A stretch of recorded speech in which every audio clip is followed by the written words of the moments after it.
Willie May, here at the Pacific Rim Institute, together with Maianthemum racemosum, false Solomon seal, family Asparagaceae or Asparagaceae, cousins Maianthemum dilatatum, false lily of the valley, and Maianthemum stellatum, starry false Solomon seal.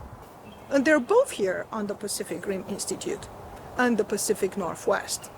And throughout Europe and Asia, you might be able to find in dark shade of coniferous forests Maianthemum bifolium, a much smaller version of this mayflower. The genus name would translate from Greek as mayflower, Maianthemum.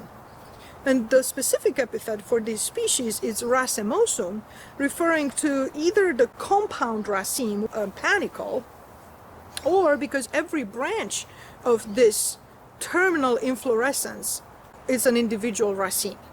The true Solomon seal doesn't have a terminal inflorescence like here.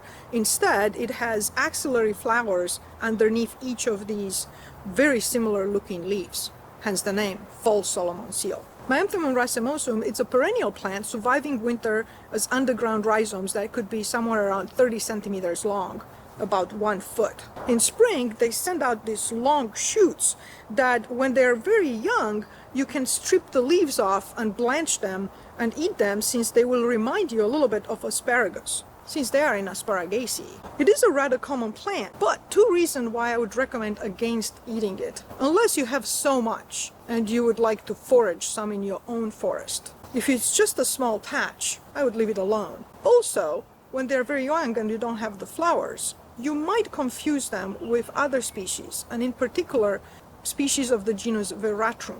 Here in the Pacific Northwest, Veratrum viridae, also called banberry or Indian hellebore, which is toxic or even poisonous.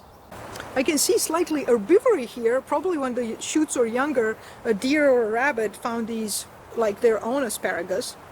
Maianthemum racemosum, it's a relatively common plant native to the entire North America, found in almost all Canadian provinces and territories, with the exception of the Yukon and Nunavut. It is also found in all United States besides Hawaii and throughout Mexico. They usually enjoy open forest or forest edge from the sea level to middle elevations. It has somewhere around 7 to 12 alternately arranged leaves that are usually sessile or slightly clasping, or occasionally with a short petiole. The tip of the leaves, it's long and tapering. The flowers are numerous, in between 20 to 250, and they are starry shaped and having 6 sepals, petals and sepals that look alike. After pollination and fertilization, Maianthemum racemosum produces fruit sometime in summer. The fruit is spherical, 3-lobed, and it starts from being green with copper patches, and it matures as red.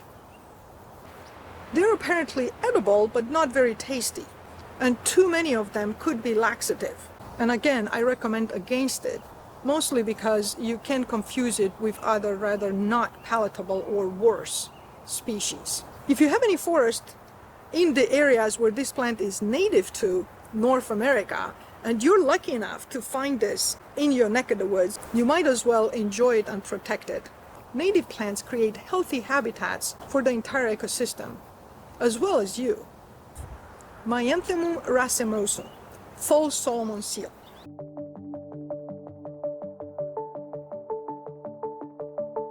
Okay guys, I hope this was it, and very important, I hope I touched the button. Did I touch the button? Yay, touch the button.